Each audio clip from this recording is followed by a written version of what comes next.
అని శ్రీసూక్తంలో ఒక మంత్రంలో వస్తుంది.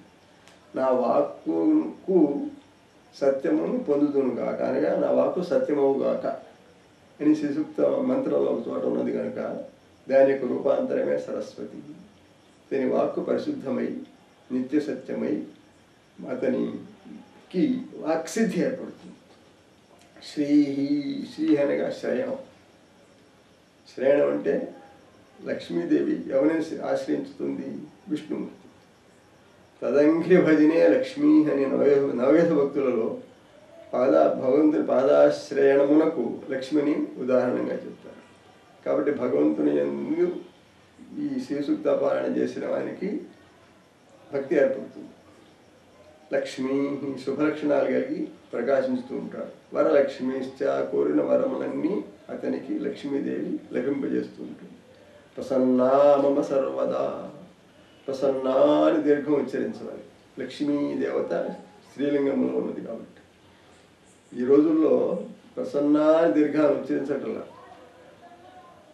ప్రసంగవశాత్తు శ్రీసూక్తానికి అర్థం తెలుసుకోవడం యొక్క ప్రయోజనం, ముఖ్య ప్రయోజనాల్లో ఒకటి ఏమిటి అనగా అర్థమును తెలుసుకోవడం చేత ఉచ్చారణను సక్రమంగా చేయగలుగుతాము. అర్థమును తెలుసుకోవడం చేత సక్రమమైన ఉచ్చారణ ఎలా వస్తుంది అంటే, ఎప్పుడైతే ఉచ్చారణ సరిగా లేదో అర్థం మారుతుంది అని గ్రహించుకుంటాడు వాడు. అర్థం మారుతుంది అని గ్రహించుకున్నప్పుడు అర్థమనంద ఆసక్తితో చేసే పూజ మీద భక్తితో అనురక్తితో శ్రద్ధతో ఆచరణ చేయగలుగుతాడు. అందుచేత శ్రీసూక్తి యొక్క ప్రవచనం చాలా అవసరమని తెలిసి గ్రహించుకుని మనం ఆరంభం చేశాం.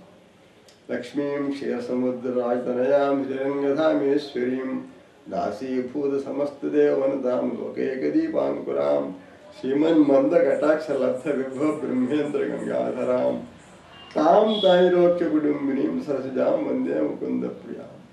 తామ్ అని ఇక్కడ నొక్కి చెబుతున్నాను. ఎందువల్ల అంటే త్వామని చదువుతున్నాను. ఇక్కడ మధ్యమ పురుషులో లేదు కాబట్టి తామ్ అనేదే సరైన పాఠం.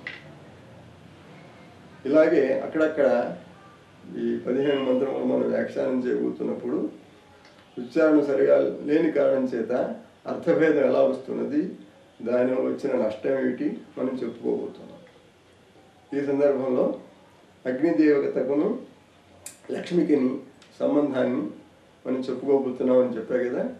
అది ఏమిటి అంటే, నా అగ్నిరగ్నో ప్రవర్తతే. లక్ష్మీదేవి రూపాంతరమే అగ్ని. అగ్నికిని లక్ష్మికి భేదం లేదు. దీని నిరూపణం సుందరకాండలో ఉన్నది. రావణవధానంతరం సీత అగ్ని ప్రవేశం చేసింది. నిష్కల్మషంగా నిర్మలంగా యువతలకు వచ్చింది. అది ఇలా అందరికీ తెలిసింది. అంతేకాకుండా అంతకుముందే సుందరకాండలోనే ఆంజనేయ స్వామి లంకా నగరాన్ని దహించిన తర్వాత ఆశ్చర్యపడ్డాడు. పొరపాటున సీతను కూడా తగిలేశానేమో అని. కాదు అని చెప్పి అతనికి శుభశుక్రములు తెలిసి పైన ఆకాశంలో గంధర్వులు చారణులు వీళ్ళు మాట్లాడుకుంటున్నారు. ఏమిటి అని అతను ఆలోచించుకుంటే, నా అగ్ని రగ్గులో ప్రవర్తితే సీతాదేవి సాక్షాత్తు అగ్నిరూపిణి, నిప్పు లాంటి తల్లి.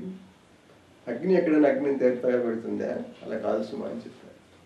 లక్ష్మీదేవి యొక్క అవతార విశేషమే సీత అని మనందరికీ తెలిసింది కనుక సీతాదేవికి అగ్నికి ఎప్పుడైతే అభేదాన్ని చెప్పుకున్నామో దాని చేత లక్ష్మికి అగ్నికి భేదం లేదని తెలుస్తుంది. ఇంకా మరి ఒక సమస్య ఏమిటంటే,